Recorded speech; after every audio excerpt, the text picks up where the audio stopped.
Welcome to the Commonwealth Policy Center's Candidate Forum. I'm Richard Nelson, Executive Director of the Commonwealth Policy Center. Kentuckians will go to the polls to elect a new governor this year. And believe it or not, there are many Kentuckians that I've talked to who don't realize that we have a governor's race. The spring primary election is less than 2 months away, and there are a dozen Republican candidates for governor. But the question is do you know anything about the candidates and where they stand on the issues? Well, now's your chance to get to know one of the top tier candidates, State Auditor Mike Harmon. Mike, welcome to our forum. Glad to be here. Appreciate you taking time out of your busy schedule to talk with me and to talk with the voters so that they can better understand who you are, what are your values, why are you running for office. And I think that's a good place to start. I know you've been giving speeches all across the state, and that's one of the first things you talk about is why you're running for office. It is. And to be honest with you, I tell people the truth that I'm a Christian, I'm a husband, I'm a father, I'm a grandfather. And I want my kids and my grandkids, and someday if I'm blessed, my great grandkids, to live in a state, in a nation where they can accomplish anything. I mean, anything. Yeah. But our current governor's put such a focus of fear over freedom. I mean, think about it. Focused on fear over freedom when he shut down our businesses. He focused on fear over freedom when, after he shut down the businesses, he shut down the in-person unemployment offices. But most importantly, he focused on fear over freedom when he shut down our churches, tried to tell how you and I could worship our Lord and Savior, Jesus Christ, and he sent the state police out to try to enforce that. So we need a governor that's going to put a focus on freedom over fear, not fear over freedom. And, of everyone in this race, of course, we can talk about it a little bit. Actually, I have the most experience that anyone in the race right now. I have 13 years in the House and 7+ years as auditor. And if people go back and look at, I have the longest voting record. So if people go back and look at my voting record, I was always rated, if not the most conservative, right there at the top of the most conservative. So, Mike, you brought up your legislative experience and then also your 7 years in the auditor's office. Tell us a little bit about each of those positions and what they would help you to be a better governor. Start with the legislature. Sure. With the legislature, we talk a lot now about people standing up to the current governor and some of the other people too, like the vaccine mandates. But I remind people, this is not the first time that we've had to stand up against vaccine mandates. I remember when I was in the House, there was a big push to require all young ladies before they could go to either school, either public or private, to have the HPV virus vaccine. And it was generally pushed by the Democrats, but sadly there were some Republicans pushing this too. But myself and other Republicans of like mind stood up against that, and we stopped that. So that background. The other thing is, since I was in the General Assembly for 13 years, we know how the legislative process works. I still have friends that are in there, and there's a lot of turnover since I left, but a lot of the individuals that are there now, if I didn't actually serve with them, I've gone out and helped campaign for them. So we need a governor that's going to be able to interact well with the General Assembly. As for auditor, the auditor is probably the best to be able to understand how government works. Now, I do joke that, as auditor, you don't make a lot of friends, but if you want a friend, get a dog. So, we do have a dog, but so we stay busy. So speaking of making friends, you released an audit of Kentucky State University. Correct. And you found serious accounting deficiencies, among other things, but you also found a climate that was hostile to employees that pointed out those deficiencies.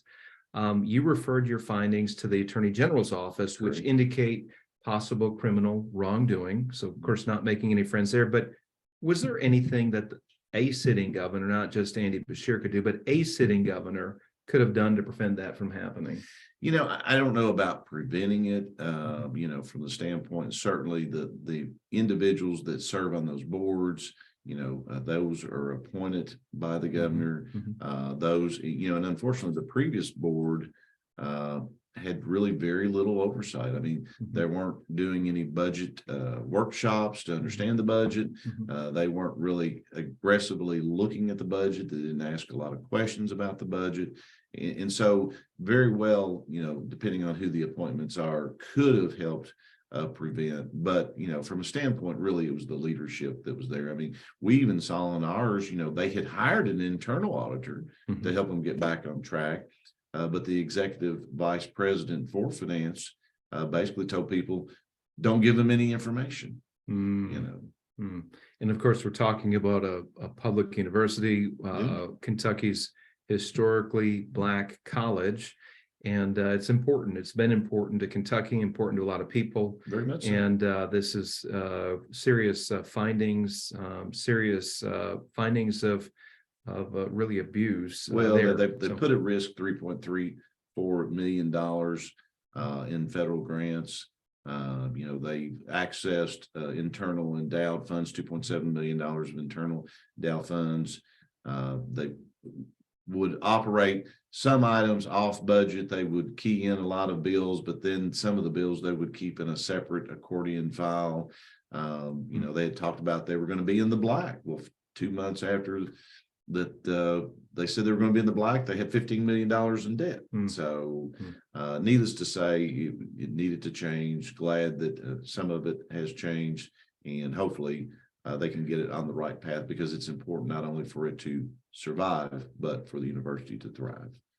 Mike, what were some of the other significant issues or audits that you were involved with in your 7-year tenure that made a difference for fiscal responsibility, transparency, accountability to the taxpayers? Can you note? Well, one right off the top of my head is, I got asked, I think it was just yesterday, Terry Miners asked me, do you have to be careful on whether you go after Republicans or go after Democrats? Of course, I tell everybody, we just follow the data. We don't turn anyone or get anybody passed. Well, we did the special exam of county attorneys, and one of the ones that we had was former Lawrence County attorney, Republican, at the time, Mike Hogan.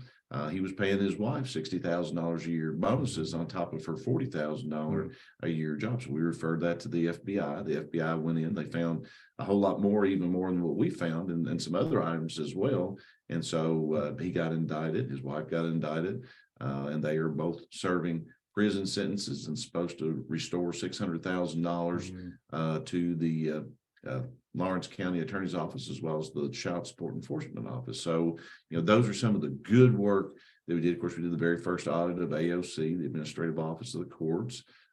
Did the very first audit of the CLEP Fund, the Kentucky Law Enforcement Foundation Program Fund, making sure that dollars that are intended to go to law enforcement actually make it to law enforcement. So there's a lot of good work we've done.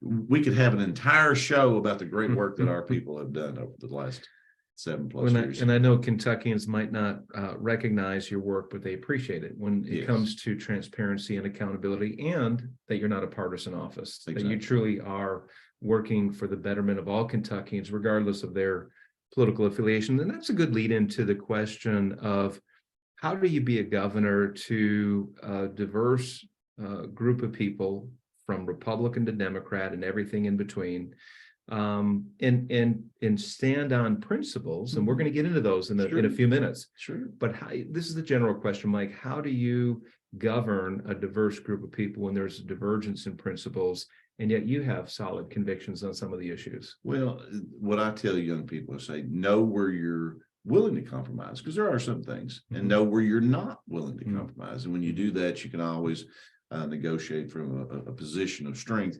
But it's interesting. I served 13 years. The Kentucky General Assembly was mentioned, but when I first got elected, I was the first Republican from Boyle County in 102 years, and one of the reasons was the district, which was Boyle and Washington at that time, was only 25% registered Republican.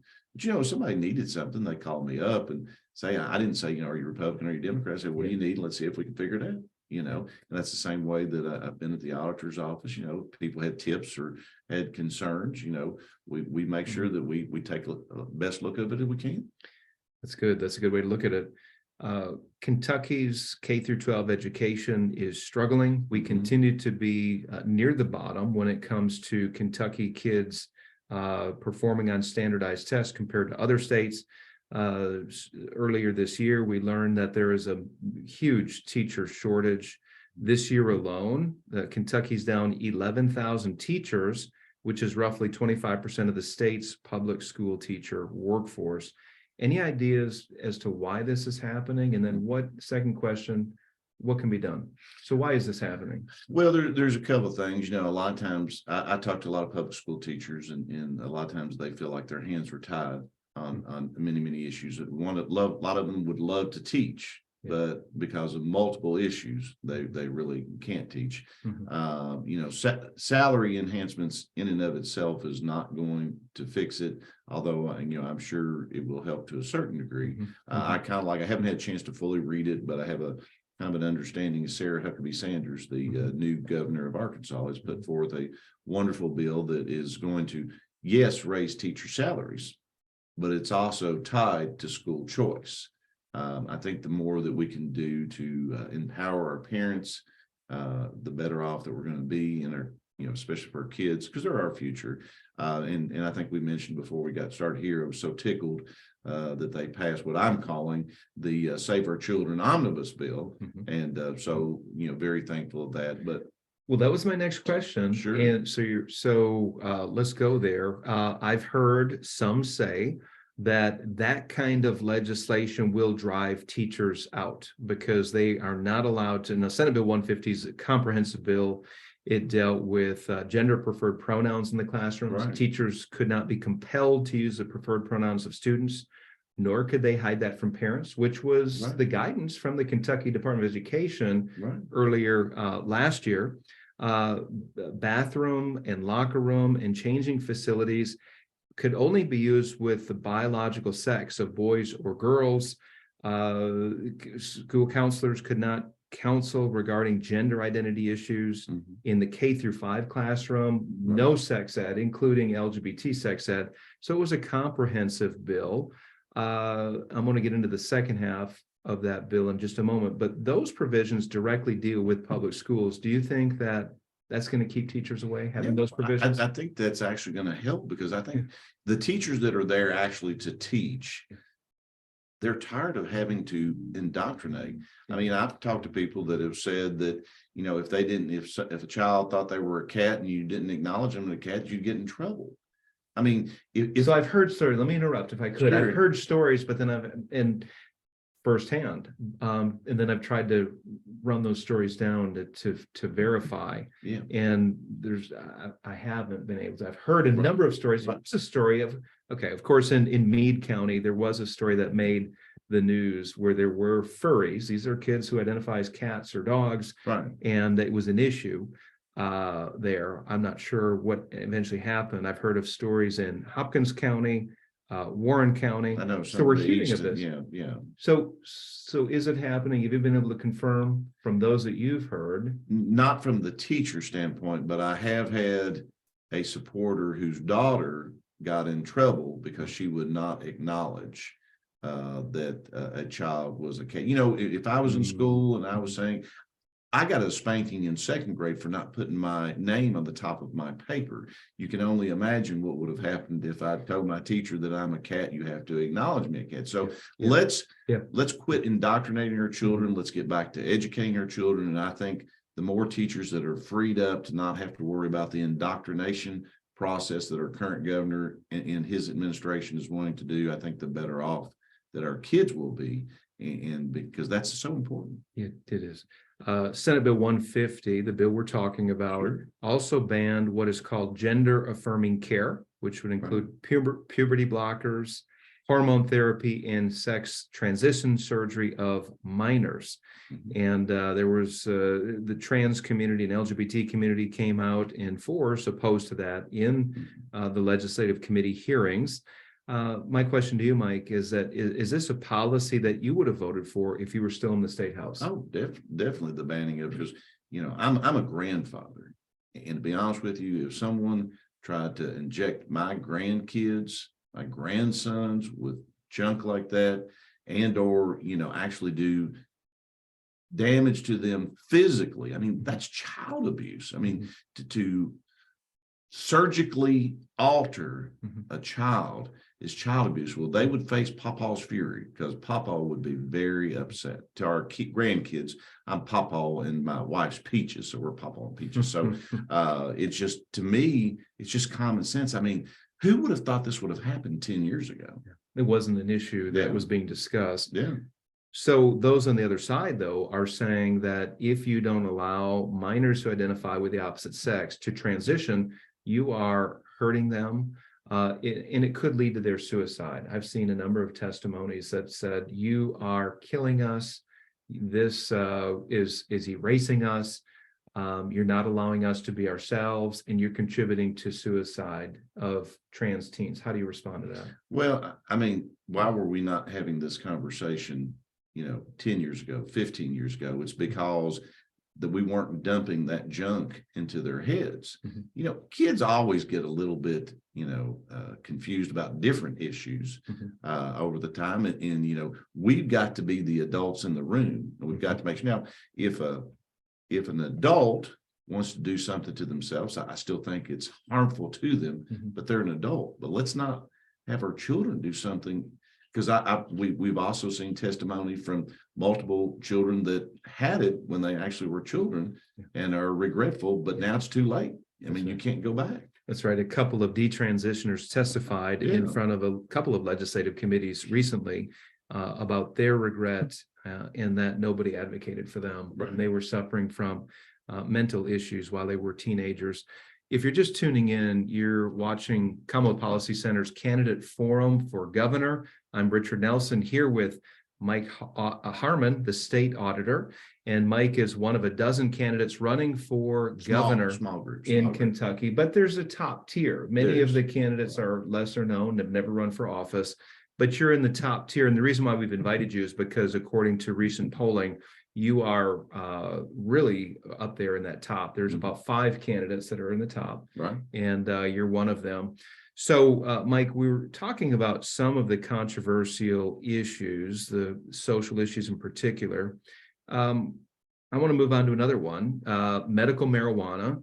For the first time in the Kentucky legislature, this bill, legalization of medical marijuana, passed both chambers, and it's now in front of the governor, as I understand it. Is that a good idea or a bad idea? I think it's a bad idea. I mean, for multiple things. Of course, I'm not there yet. Of course, I'm certainly open to discussion on medical marijuana. Phil Moffitt and I were one of the first to take up the charge for industrial hemp, which is different than marijuana, but had been labeled as such. But medical marijuana, even if you quote unquote make it legal in Kentucky, it is still illegal on the federal level. Doctors can't write prescriptions for it. They can write recommendations. The people that are actually, supplying it can't bank that information. I mean, I've talked to treasurers over the last couple of years, where people can't put it in the bank because it's federally chartered, and they end up having to store it in storage units, but they still have to pay their taxes on it. So they bring basket loads of cash into the treasury to pay their taxes on it. So really, if we think that's a good idea, medical marijuana, what you really need to do is lobby on the federal level, have them move it from a Schedule I to Schedule II drug, then it can be properly regulated, and you can address the other issues in that regards. Many legislators who voted for this, and this is being pushed by Republicans, say that their constituents are demanding it. Constituents that have various stories of how marijuana has helped them, whether it is with PTSD, other kind of trauma. They're saying it helps. How do you respond to that? Well, it very well may, and some of those items also can be addressed with CBD oil as well, which is what we had talked about in the industrial hemp. But if you're looking for the THC level as well, to make sure that it is done properly, it would be best if it was, as I said, move it from a Schedule I to a Schedule II drug. Okay. Gray machines. This was a hot topic this last legislative session.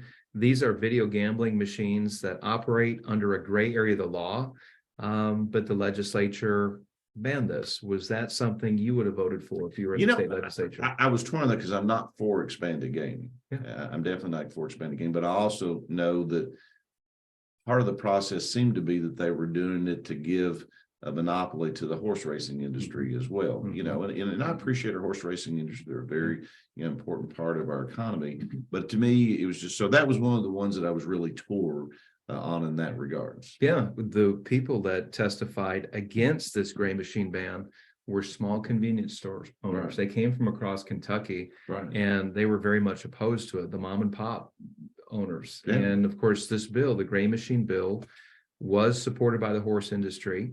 The horse industry has a monopoly on gambling, casino type gambling. Right. And this was one way to stamp out any competition. At the same time, there is a push to bring in state sanctioned sports betting. Right. And again, it would benefit the horse industry. Right. They had Right. this new framework for gambling has to be attached to the horse industry. It'd bring in more revenue for that industry. Where would you come down on that if you had to vote on it? Not positive. I think, well, no, I know where I stand, but I'm not positive. I think I may be the only one that has taken this position on sports gaming that I would not be in favor of expanding it. Now, in the end, the General Assembly will make that decision. But as for myself, I certainly wouldn't lobby for it. Certainly wouldn't use the bully pulpit for it. Let's move on to fiscal issues, Mike. The state income tax was dropped by a 0.5 percentage point down to 4%. Very good. Would you say that the state income tax should be eliminated in Kentucky? It should, but I appreciate the way that the General Assembly is doing it incrementally as opposed to Kansas, which pulled the trigger on it and then unfortunately had to go back because of some of the problems.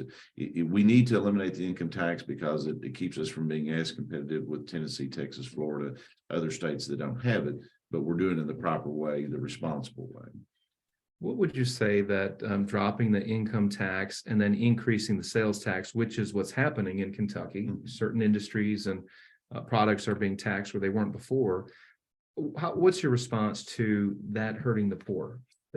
Well, I've always been a big proponent on the federal level of the fair tax, which is they have not passed it, but it is like a sales tax, but they have what's known as a prebate that's included in that for those at the poor level. But here's the thing, from the standpoint of they've expanded the sales tax, but you still have food. It does not have a sales tax on it. Medicine doesn't have a sales tax on it. And that's some of the biggest purchases. Should they be taxed? Food and medicine? No, I mean, I don't think they should. If you were going to tax food and medicine, then I think you would have to have some sort of prebate that was in there to try to help offset, because the sales tax in general is a little more regressive, but also we need to incentivize people that are going out and working. I mean, look at it. Our governor brags about the low unemployment rate, but if you look at the labor participation rate, I mean, we're one of the lowest. So what is their labor participation rate right now? It's in the low 50s. I don't know the exact one right now, but so explain what that means. Well, the labor participation rate is just the number of able-bodied individuals who are not currently working, and that is not always reflective in the unemployment rate, because the unemployment rate are those people that are actively seeking employment. Right. So in the age group is something like 18 to 60, something like that. Yeah. So you're telling me that only about 50% of the able-bodied people between the ages of 18 and let's say 60 are actually in the workforce. Yeah, I'm wanting to say it's like 52 or 53, but I have to go back and double check. But it's, is that not a crisis? That is a crisis. That is a crisis. So why is that? Why are people not looking for work? There's a couple of things. I mean, for the longest time, we paid people to stay home. We did back, I guess, in the 90s, welfare reform, which helped to a certain degree. The other thing is people kind of get locked in. I've often said that we need some reforms also in Medicaid, because people, once they get on Medicaid, they want to make sure their kids have insurance. I mean, you and I want to make sure our kids have insurance. So right. I've always been a big proponent of allowing people to, especially those that are on Medicaid currently, to go ahead and work and pay a percentage of their salary above poverty. So, like your salary minus poverty times a percentage, and set that as an actuarial such that eventually it just makes more sense to go back into the private sector or get it from your employer. That way you take away one excuse or concern to allow people to go ahead and work. There was an effort under the Bevin administration to require able-bodied people between that age group, 18 to 59 maybe, to work either part-time 20 hours a week, or to volunteer 20 hours a week, or to go to school. Right. Was that a good, and I think it dealt with the Medicaid policy. It did. So was that a good policy? Was that something you could support as governor? I think it was a good policy, but I think at the time they made it a little more complex than it needed to be. Just a simple, like I said, just simple what I said, you can stay on Medicaid as long as you pay a percentage of your salary above poverty, but make sure that percentage is high enough where people it doesn't become you don't want it to become a one payer system. What you want it to do is allow people to not have a cliff when it comes to their benefits, but have a nice little off ramp so they can go ahead and get off the benefit. Would you spend political capital pushing for that? Oh, yeah, definitely. Would that be a top issue for you? Getting people into the workforce and then removing the barriers or the things that hold them back? Well, definitely get them in the workforce because, we're adding all these extra jobs and when the governor's trying to take credit for it, but really it's the policies that put in place by the Republican General Assembly. Mm-hmm. But definitely we are lacking when it comes to people that have available to work. So anything we can do to promote that would be great. What other things could be done from the position of being governor to help Kentucky thrive as far as its economy, as far as workers participating in the workforce and keeping more of their hard-earned money? What could be done in the role of governor? Well, it's a little bit of everything. I travel to the east and the people in the east say they're forgotten. I travel to the west and the people in the west say they're forgotten. It's important to make sure we don't forget, any aspect of the state, but obviously it goes all the way back to our educational training. We need to put more focus on our trades. We need to put more focus on our plumbers and our electricians and AC, and then, and carpentry, we've got to put more focus on that because for everybody, it's not always about a 4-year college degree. Right. And to be honest with you, we don't need as many don't get me wrong. Someone wants to go to college. That's great. But we don't need as many 4-year degrees as we need, people out there trained with the trades, and they'll make more money than most people with a degree. That's right. The Kentucky Council on Post-Secondary Education has the 60 by 30 goal. 60% of Kentuckians by the year 2030 would have some kind of a degree or certificate by the year 2030. Right. And it's not necessarily a 4-year degree or even a 2-year, but maybe a welding certificate or plumbing 1-year certificate. Is that the track that should be encouraged in the high schools? In the high schools as well. Right now in the high schools, you can get advanced placement courses so that you can actually get college credit when you're in the high school. Why shouldn't we also help people pick up a trade while they're in high school? Yeah. One of the things I want to go back to policies in the schools that we had on our questionnaire. And thank you for responding, by the way. CPC asked the candidates where they stand on the issues, and you were the first gubernatorial candidate to get yours back to us, and we appreciate that. You are welcome. One of the questions we have on our questionnaire related to a bill last General Assembly session that kept biological boys in male sports, biological girls in female sports. It passed both houses by wide margins. Yes. The governor vetoed it, though. Right. Was that a bill that you would have signed into law? I would definitely sign that in law. I think it's important that we've worked so hard over the last, several years to put that emphasis to make sure that women's sports are as close to on par as the men's sports, but now you're diluting that, And just in the news the other day, Mike, was a winner of the New York City cycling competition was a male, a biological male who identifies as a woman who won that competition. I want to go to another social issue is the sanctity of human life. Are you pro-life? I'm pro-life. I have the endorsement of the Kentucky Right to Life. Any exceptions? No exception. Well, mother's life in danger, and only when you can't save both the mother and child. Okay. So last year, there was an amendment on the ballot, Amendment 2, which prohibited taxpayer funding of abortion. Yes. And it kept the judiciary from finding a right to abortion. Correct. Was that a good amendment? It was a good. I think I was here with you actually promoting it. Yeah. So it was a good amendment. Yeah. Okay. Why did it fail, by the way? It was a close vote. It failed for a couple of things. It failed because the other side told a lot of lies about it. Mm-hmm. They also had 10 times the money of it. Mm-hmm. And constitutional amendments can be a little confusing. After a judicial ruling a few years back, before that judicial ruling, we could just put the question on the ballot. Now we have to publish the entire amendment. So sometimes people get a little, when they have so much on there, it's just not as clear. So we probably need to do even a better job of making sure that there's, because my wife talked to one lady who voted no, and then when she told her about it, what it really did, she said she bawled. She didn't know. You know. So how would you have written that? Have you given any thought to the best language that would not have been? Yeah, I mean, I think the best thing to do is you could still say that it doesn't, cover the taxpayer dollars, but you say something to the effect of that that it leaves it in the hands of the General Assembly. You would have to think of the language itself, but leaves in the hands of the General Assembly, and that it is not the role of the judiciary to make that determination, something to that regards. And we've got wonderful people that we can work with to try to hone that language, but it has to be, so that the average individual can not only see it, but have a greater understanding of it. But I talked to one guy who's, this issue very important to me, but very important to him as well. He was so down. I was like, remember, there's been multiple constitutional amendments that failed on the first try. Yeah. Some of them take 2 or 3 times. Yeah. Religious freedom. Yes. How important is that issue to you? That's extremely important. Extremely important. I mean, I was there when we passed some of the religious freedom bills in the House. My understanding is they're working to even, tighten those up a little bit more.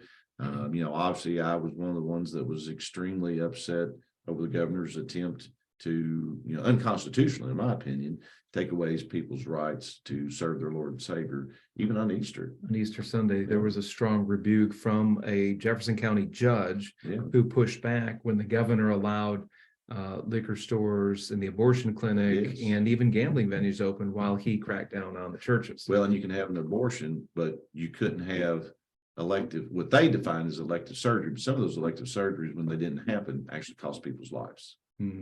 That's a shame. Religious freedom comes into play in another area, and this is where Christian business owners are asked to promote messages that would affirm LGBT identities. I'm thinking of Jack Phillips, the cake maker in Colorado. Lexington, we had the hands-on originals. Right. Is it? Hands-on originals. Yeah. Blaine Adamson was asked to fill a T-shirt order for a gay pride event. Yeah. Of course, he had to go through the legal system over a several-year period. But he coordinated with another vendor. I mean, that was the sad thing, that it was just he himself, that wasn't his message, but it wasn't as if he made sure that they got something. He just didn't want it to be part of him. That's right. He steered the group to another organization that had a high quality T-shirt at the same price, and yet that wasn't enough. He was ordered to undergo sensitivity training by the metro government in Lexington, and of course he was exonerated by the courts. But what can be done to further strengthen religious liberty in the Commonwealth, if anything? We just have to continue to look at it, and you're always going to have to work to improve it. So for instance, when I was in the General Assembly, there was a big push to pass what they called the bullying bill. And sounds like a good idea, right? We don't want our kids bullied. But unfortunately, if you looked at it and you looked at it intently, you saw that it was really a backdoor indoctrination of our kids. So I was in the minority. So every year I would hang an amendment on that bill that said nothing in this bill shall be misconstrued to require someone to teach or be taught something in direct contradiction to their personal religious belief. Very First Amendment friendly amendment. But did it pass? Or your amendment passed? Well, they didn't call up the bill because they knew the Democrats knew several of their members would probably vote for my amendment. Then it wouldn't do what they wanted it to do, to use it as a backdoor indoctrination. And so I got called everything, everything from child wanting kids to be beat up and everything like that. But it was the right thing to do, because if they had called it up, and they eventually got a bullying bill passed that was a much better bill. I still had some minor concerns, but it was a much better bill and it took them 3 or 4 years to get it. But at least it had those less provisions. But if they pulled up the original bill and they put my amendment on it, it still would have protected our kids from bullying, but it wouldn't allow them to do that backdoor indoctrination. There was a bill that passed this last General Assembly session, House Bill 547, which prohibited school districts or schools from punishing teachers that were acting on their religious convictions. And this stemmed from the football coach in, I think it was Washington State, I think that's who correct. prayed with his football team after the game. Right. They'd go to midfield and the players, whoever wanted to come could come. But the school district told him he couldn't do that. He took his case. It was Coach Kennedy, by the way. Yeah. And took his case to the U.S. Supreme Court, and they exonerated him. They Yes. said that you are violating his religious freedom. He Right. wasn't compelling anybody to Right. participate. It's a public area, and he chose to go to the midfield to pray. Right. And this bill, House Bill 547, says that Kentucky public schools cannot punish teachers from exercising their First Amendment Great religious idea. freedoms. Great idea. Mike, we're just about out of time here. I don't know of any other issues you would like to talk about, or maybe priorities that you have if you were elected governor. Yeah, I mean, I think priorities from a standpoint of, we already talked about the fact of eliminating the state income tax eventually. We talked about the fact that I think every aspect of the state, whether they're east or west, needs not to be forgotten. And then we touched on it, but I'm very much about parental empowerment. Okay. And that part of that is school choice, but it's more than school choice. My wife and I, we've had kids in public school, private Christian school, homeschool, and there's strengths and weaknesses in all of them. Mm-hmm. But I've always been a school choice proponent. It was interesting. Years ago, I had a KEA, local KEA president, where she was Republican, which is kind of interesting. She's like, Mike, we appreciate everything that you do for the teachers, but why are you for school choice? And I told her, I said, I'm a stats guy, and statistically, if you let parents choose, they're always a lot happier. But she looked me in the eye and she said, but Mike, if you let parents choose, they would never choose their school. Well, the sad thing was she was wrong. I knew that school, I knew those public school teachers had worked their butt off to get that school back to where it needed to be. I knew the parents had gone in there and worked their butt off to get it. But the fact that a teacher in that system felt they were setting out a subpar product broke my heart for the kids, for the teachers, for the parents. All of them work so hard. So we got to get back to educating, not indoctrinating. We got to get back to the basics of reading, writing, arithmetic. And we've got to have that. My mom taught Christian school for 20 plus years, kindergarten. There was not a child that came out of her class, no matter what their challenges, that when they were done, not only read, but read well. And we've got to have that same determination for every one of our kids to help them exceed to their highest level, not some arbitrary floor, but to their highest level. And if we have that determination, our people will want to teach, and our education will improve, and there's nothing wrong with a little competition. Would you make school choice a priority if you're elected School governor? choice is a priority. School choice is a priority. So tell us, what would be your top 2, 3, 4 issues if you were elected? Well, that was it. The school choice, the eliminating the income tax, and then or state income tax, and then making sure that every area of the state that we took care of. Okay, very good. And when I say took care of, make sure we have a good economy in that area. One more question here, and then we'll wrap it up. Sure. What kind of people would you surround yourself with if you were elected governor? What character traits do you look for cabinet secretaries Sure. or personal advisors? What are you looking for? Well, I always tell people this. I did it at the auditor's office. I hire people that are smarter and better than me. And if you do that, you don't camp yourself. But I also hire people. I don't want yes people. Yeah. When I hired my first group at the auditor's office, I tell them I don't want yes people. You got to feel comfortable with being able to come to me either personally or in a group and say, no, I think that's a bad idea. Yeah. Because if we don't have those, then we may go off and do something that is harmful to the state. But we need sharp people. Certainly, some of the other individuals that are running in the governor's race, they certainly would be great. Cabinet secretaries or cabinet people. But we look at others as well. Very good. Mike Harmon, any last words?